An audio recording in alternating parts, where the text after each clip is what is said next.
Elles sont visitées par des milliers de visiteurs chaque année. Les plages du Didet n'échappent pas aux conséquences du réchauffement climatique. Érosion, montée des eaux, les 100 km de côte normande risquent de voir leur visage changer irrémédiablement. Alors l'enjeu est double, préserver l'environnement tout en maintenant ces sites historiques accessibles au public. Adrien Petitot.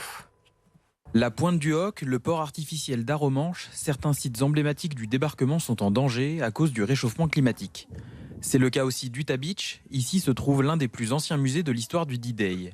Construit à l'endroit même où les troupes américaines ont débarqué, il est aujourd'hui menacé par l'érosion du littoral. Depuis 2022, nous avons remis du sable. Nous avons eu l'autorisation de remettre du sable, 7000 m3 par an, pour essayer de se protéger. Alors, pour garder ces lieux de mémoire le plus intacts possible, différentes solutions sont imaginées. Par exemple, on peut mettre en place des fascines comme ce que vous avez là devant vous. Les plus petits bois vont être mis derrière ces piquets pour en fait faire un piège à sable. Donc en fait, la dune va se réensabler, on va avoir du sable qui va arriver.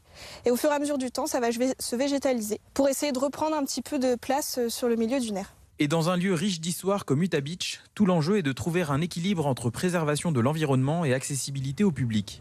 C'est entre autres la mission du Conservatoire du Littoral, propriétaire de près de 70 hectares de terrain autour de la plage. Là, vous avez par exemple un petit sentier qui court le long de la dune. Donc si vous avez des érosions, par exemple, on reculera le sentier. On est obligé de s'adapter aux effets du changement climatique sur certaines portions et en permettant toujours le passage des gens. Sur les autres plages du Calvados, la montée des eaux menace également les vestiges du débarquement, à tel point qu'il pourrait être amené à disparaître si la hausse des températures mondiales se poursuit.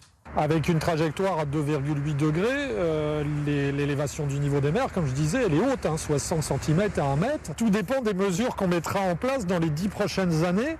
À la Pointe du Hoc, la falaise a déjà été grignotée de plus de 20 mètres depuis le débarquement en 1944. Voilà pour votre magazine Planète Locale. Merci à vous de nous avoir suivis. Dans un instant, un point sur la météo et votre journal. Restez avec nous.